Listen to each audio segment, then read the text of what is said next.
temos a sexta festa do Senhor. Nós já falamos da sexta dispensação e da sétima dispensação. Temos que falar a sexta festa e a sétima festa. E se o tempo permitir, vamos falar um pouquinho dos acontecimentos no céu do juízo branco. Sexta festa está em Levítico 23, 27 a 32. Diz assim: ora, o 10º dia deste 7º mês será o dia da expiação. Tereis santa convocação e afligireis as vossas almas. Pare aí um pouquinho, não leia mais agora. Vamos ganhar tempo, se você quiser, você pode ler com calma depois. A sexta festa, chamada de expiação, na história de Israel, no seu cumprimento histórico, ela acontece logo após as trombetas. Então, observe que são 3 grandes ajuntamentos, 3 santas convocações. Na primeira aconteceu Páscoa, Pães Asmos e Primícia. 50 dias depois aconteceu Pentecostes. Aí o povo foi embora. Depois, no 10º dia do 7º mês, nós estávamos lá próximo de abril, 50 dias após abril. Maio, estava acontecendo o Pentecoste. Veja que do Pentecoste até a trombetas tem um longo período. Veja que do Pentecoste, Atos 2, até o arrebatamento da igreja, nós estamos experimentando um grande período. Em todos os ângulos que você olha para a palavra profética, comparando dispensação com festa, elas se encaixam. E agora, neste último período, a trombetas dá sequência às últimas 3 festas. Estudamos a trombetas ontem. Logo após as trombetas, acontecia a festa da expiação. E depois da expiação, tabernáculos. Historicamente, a festa da expiação era a única que não envolvia alegria, dança e júbilo. Tinha louvor, tinha sacrifício, tinha adoração, mas a ordem de Deus era para afligir a alma. Era para jejuar. Tinha jejum, tinha rogos, tinha súplica, era para as pessoas se entristecerem nesta festa. O grande dia da expiação era o único dia no ano que o sumo sacerdote entrava no Santo dos Santos. Vamos tentar reproduzir aqui na nossa mente, historicamente, a festa da expiação. O tabernáculo tinha 3 partes. O átrio exterior tinha a luz do sol, não tinha cobertura.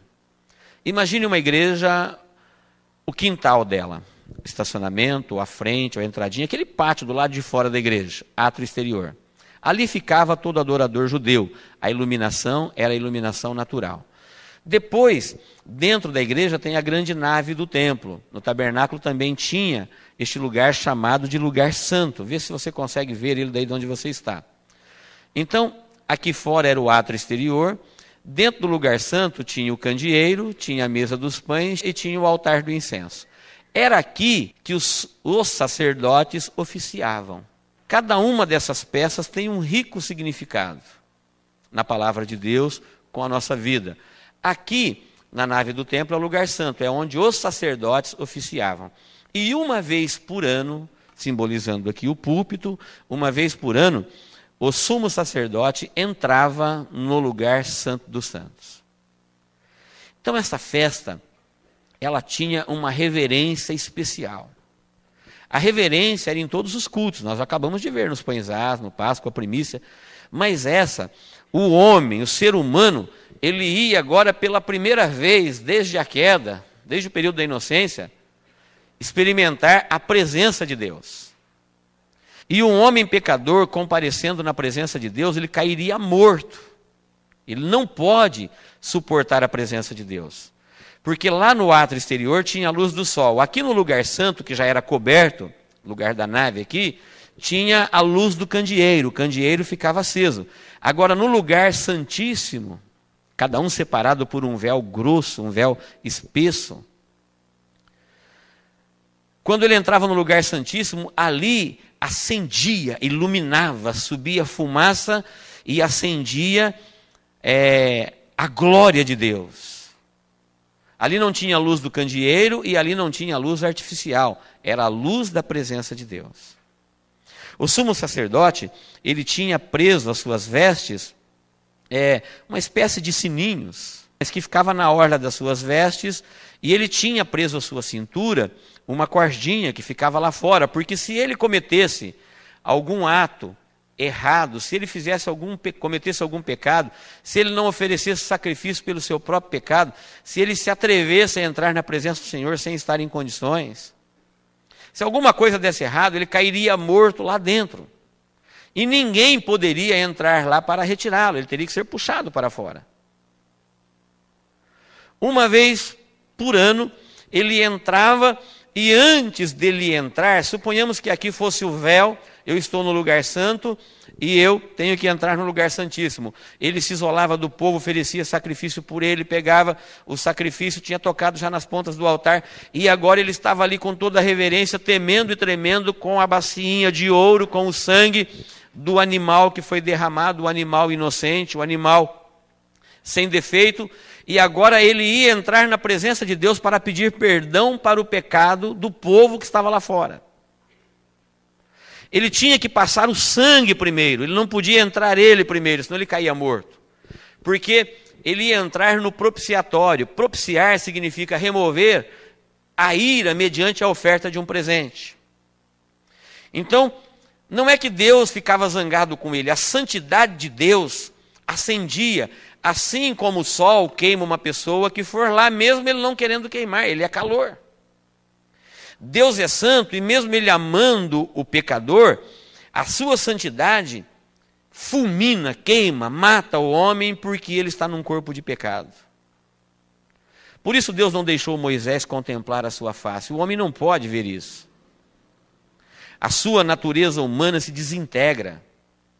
E quando o homem se aproximava de Deus, que a ira de Deus se acendia, ele passava primeiro o sangue, e a ira de Deus caía sobre o sangue, em vez de matar o homem, aquele animal já morreu no lugar dele, mostrando o sacrifício substituto de Jesus por nós na cruz do Calvário. Quem está me entendendo? Diga amém. A ira de Deus exigia que o homem pecador, ele tinha que morrer, mas o homem mostrava o sangue, dizendo, olha, alguém já morreu, por isso que eu estou aqui. Expiar, literalmente, significa encobrir para não punir. Então, com aquele sangue, o pecado do homem não era removido, por isso ele tinha que voltar lá todo ano. Mas o pecado dele era encoberto até chegar o sangue que ia remover. Por isso, depois que Jesus morreu na cruz do Calvário, o véu do templo rasgou-se de alto a baixo. Olha que lindo isso. Jesus estava morrendo fora da cidade, lá no Monte Calvário. O sumo sacerdote estava entrando lá no Santo dos Santos para oferecer o sangue do animal para pedir perdão para o pecado do povo. E de repente, quando Jesus deu um brado na cruz do Calvário e disse, Pai, nas tuas mãos entrego o meu espírito, e ele expirou, que o seu sangue derramou, e ele perdeu a sua vida, era como se aquele sangue estivesse sendo oferecido a Deus pelo pecado da humanidade toda, e a ira de Deus foi removida da nossa vida. E neste momento, milagrosamente, sem auxílio de mãos, lá no templo, aquele véu espesso, grosso, rasgou-se de alto a baixo, dizendo, a partir de hoje, ninguém mais precisa do sangue de animais para entrar na minha presença. É através do sangue de Jesus. Israel sabia disso de cor e salteado. O que tem a ver isso no cumprimento profético? No cumprimento profético, foi quando Jesus morreu na cruz do Calvário. Neste sacrifício, eles usavam 2 bodes. Sob o bode emissário, o sacerdote colocava a mão sobre ele, vivo, como que transferindo a culpa da nação para o bode. E depois, um homem saudável levava esse bode num local deserto, onde ele não podia retornar, e ele era abandonado. Era uma linguagem figurada, simbólica, de Deus afastando de Israel, espiando a sua culpa e lançando ela no mar do esquecimento. Aquele animal não voltava. E o outro bode que era imolado, com o sangue dele, fazia isso que eu acabei de falar. Era com o sangue dele que o sumo sacerdote entrava no Santo dos Santos, para propiciar, remover a ira mediante a oferta de presente. Agora, o que isso tem a ver conosco hoje? Tudo a ver. Olha o texto de Hebreus 8, 7 a 13. Vamos ler um pouquinho. Pois se aquele primeiro fora sem defeito, falando do animal, o primeiro, fora sem defeito, nunca se teria buscado lugar para o segundo. Porque, repreendendo-os, diz: eis que virão dias, diz o Senhor, em que estabelecerei com a casa de Israel e com a casa de Judá um novo pacto. Não segundo o pacto que fiz com os seus pais no dia em que os tomei pela mão para os tirar da terra do Egito, pois não permaneceram naquele meu pacto. E eu para eles não atentei, diz o Senhor. Ora, este é o pacto que farei com a casa de Israel depois daqueles dias, diz o Senhor. Porei as minhas leis no seu entendimento, em seu coração as escreverei, e serei o seu Deus. E eles serão meu povo, e não ensinará cada um a seu concidadão, nem cada um ao seu irmão, dizendo: conhece o Senhor, porque todos me conhecerão, desde o menor deles até o maior, porque serei misericordioso para com as suas iniquidades, e de seus pecados não me lembrarei mais, dizendo: novo pacto, ele tornou antiquado o primeiro, e o que se torna antiquado envelhece, perto está de desaparecer. Eu fico perplexo de ver como muita gente tenta resgatar hoje a lei. Esse texto diz assim: aquele pacto não serviu, o homem não foi fiel, ele não era para o homem salvar, era para revelar o seu pecado. Por isso Deus disse: para ele não atentei, mas eu farei um novo, e quem tem um novo não precisa do velho, e o velho está antiquado, está prestes a desaparecer. Prestes a desaparecer, está dizendo, à medida em que você vai crescendo na graça, você não precisa mais da lei. À medida em que você vai procurando lei, significa que você está decaindo da graça. Não tem mais ordenanças. O sacrifício de Jesus foi aceito na cruz do Calvário.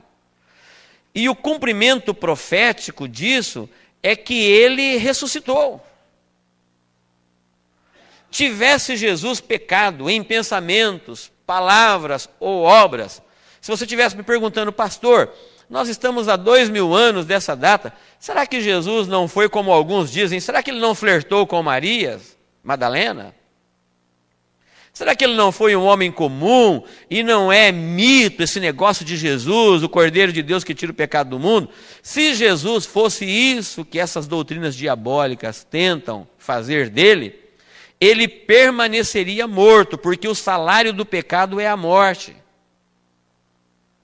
A prova que Jesus não pecou nem por palavra, nem por pensamento, nem por obra, é que Deus o tornou trazer dos mortos, ele venceu a morte.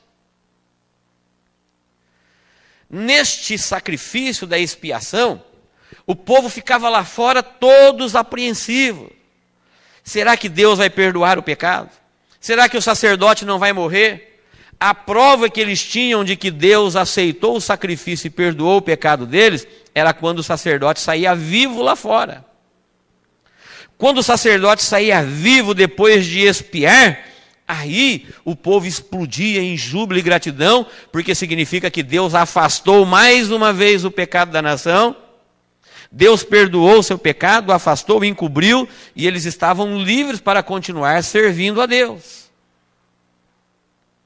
Por isso, o cumprimento profético da expiação é que Jesus Cristo, depois de entrar no Santo dos Santos, ou seja, no céu, na presença de Deus com o seu sangue, lá na cruz do Calvário, descendo da região dos mortos e pregando, ele pôde sair vivo no terceiro dia, como um sinal de que Deus aceitou o sacrifício. Tanto aceitou que ele ressuscitou e rasgou o véu do templo. Quem está me entendendo, diga amém. A grande aplicação no sentido pessoal é que agora, diz o texto de Hebreus, Hebreus é para a época da graça, irmãos, expiação, na época da igreja. Hebreus está dizendo que a partir de agora você não precisa mais de ordenança, você não precisa mais de lei, você não precisa mais de pai espiritual pegando você na mão e levando na presença de Deus. Você não precisa de sacerdote. O único sacerdote que nós precisamos é Jesus, que intercede pela igreja diante de Deus.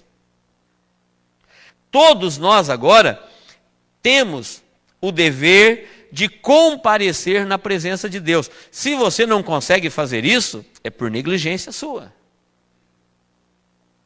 Porque o caminho está aberto. Você está me entendendo? Esta festa está dizendo que, a partir do momento que você tomou conhecimento, você, nação santa, que o teu Cristo não é como os outros. O meu Cristo não é como Buda, como Maomé, que pode ter sido um bom homem, que pode ter impactado a sua geração, mas ele morreu. Se ele morreu e não conseguiu lidar com a morte dele, ele não pode lidar com a minha. Pode até servir de exemplo para a humanidade, um bom exemplo, sei lá, não sei muito a respeito deles. Mas eu sei a respeito de Cristo. E Jesus, ele não é um exemplo, ele não é um pregador de uma filosofia de vida. Ele veio para explicar para esta nação na festa da expiação que a partir do momento que você crê que ele entrou na presença de Deus para expiar, agora não mais para expiar, mas para remover definitivamente o seu pecado, e você ficou sabendo que ele entrou e que Deus aceitou e que Deus não o deixou morto, Deus o ressuscitou, o sumo sacerdote saiu vivo da presença de Deus, a igreja pode explodir em júbilo de glória a Deus e aleluia, porque se ele venceu a morte que ele venceu foi a minha, porque ele não tinha morte. A vida que ele foi conquistar foi a minha vida. É isso que me dá certeza de que se ele ressuscitou, nós ressuscitaremos também. Mesmo que nós morramos a morte que ele morreu, a primeira morte.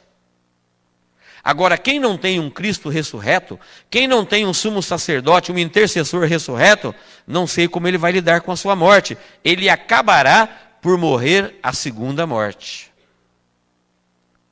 Porque não adianta ter um grande conhecimento de Deus, é preciso ter um Salvador. Não adianta ter uma grande religião, uma grande Bíblia, uma grande fé, é preciso ter um Salvador, tem que ter fé, mas fé no Salvador. Quando eu estou dizendo não adianta ter uma grande fé, porque tem gente que tem uma grande fé, mas não é em Jesus, é em alguma outra coisa. Ele acredita, tem uma grande fé que no final todos os povos serão salvos. Ele acredita que todos os caminhos chegará a Deus. É uma grande fé, mas não tem um grande Salvador. E quem não tem um grande Salvador não está salvo. E quem não está salvo está condenado. Por isso nós precisamos ter mais do que uma religião, mais do que uma igreja, mais do que uma Bíblia. Nós precisamos ter um grande Salvador no nosso coração. E o caminho está aberto. Você pode, através do sangue de Jesus pela fé, este é o cumprimento pessoal. Você pode, através do sangue de Jesus pela fé, no seu quarto, na sua casa, no seu culto, na sua igreja, no seu trabalho, entrar na presença de Deus. Mas nunca se esqueça, rasgou-se o véu, abriu-se o caminho, mas a reverência continua sendo a mesma. Quantas pessoas que desvalorizam isso porque querem fazer de qualquer maneira. O sumo sacerdote, ele podia entrar. Ele era o único que tinha direito de entrar. Deus mandou ele entrar, mas ele não podia brincar.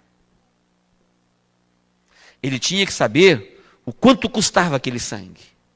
Ele tinha que saber o que ele estava fazendo. Ele tinha que saber na presença de quem ele estava entrando. Sabe por que Deus é fraco na vida de muitas pessoas? Porque eles não conseguem entrar no Santo dos Santos, eles brincam com isso. Não deixa o sangue de Jesus remover os seus pecados. Não propicia. Não deixa remover. Não tem o sangue de Jesus na sua vida. Por muitas vezes fazer isso de uma maneira irreverente. E a irreverência coloca Deus para fora da nossa vida. A irreverência coloca Deus para fora da nossa igreja. A irreverência coloca Deus para fora da nossa casa. Em qualquer lugar que ele não for reverenciado, ele não está lá. Isso ficou muito claro para Arão, o primeiro sumo sacerdote, e ele passou isso para a sua descendência. Quando você for entrar na presença do Senhor, no dia da expiação, uma única vez ao ano, você precisa estar especialmente preparado. Queridos, para nós mudarmos de assunto, aqui, na presença dos homens, não é na presença de qualquer um que você pode de qualquer maneira. Hoje, se deixar, tem gente que vem na igreja de short, de bermuda, de boné, mascando chiclete, chupando bala. Mas você não faz isso na frente de um magistrado. Você não vai com qualquer roupa lá. Sabe por quê? Ele é uma autoridade e você tem que respeitar. Nós temos que respeitar. Agora, Deus não. Deus não. Ele nem tem consciência que ele está indo na casa de Deus. Ele nem tem consciência que ele está entrando ali com o sangue de Jesus. Ele brinca com isso. Ou eu estou falando besteira? Isso existe nos nossos dias ou não? Para nossa tristeza, tem muitas igrejas que quando vai pregar a palavra, metade da igreja levanta e vai para fora. Mesmo que o culto tenha 2 horas e a palavra 15 minutos, não suportam mais ouvir a palavra de Deus. Sabe por que não suporta? Porque não são de Deus. Porque a Bíblia diz, quem é de Deus, escuta as palavras de Deus. Quem é de Deus tem prazer na sua palavra. Santo dos santos significa que está aberto para você, não tem mais, você não precisa mais de ninguém pegar na tua mão, não precisa ninguém te conduzir lá, você pode fazer isso, mas quando fizer isso, faça com reverência. O sangue que te dá direito de entrar lá não é mais o de animal. O de animal já exigia muita reverência. O que você vai entrar lá agora é o sangue de Jesus Cristo vertido na cruz do Calvário. E ele fez isso com muita seriedade. Ele fez isso com muito amor. Ele fez isso para nos livrar da condenação. Não vamos deixar a irreverência, a ignorância, as coisas banais da vida roubar isso da nossa vida, porque se ele não for reverenciado, ele não estará presente no nosso culto. Amém, queridos?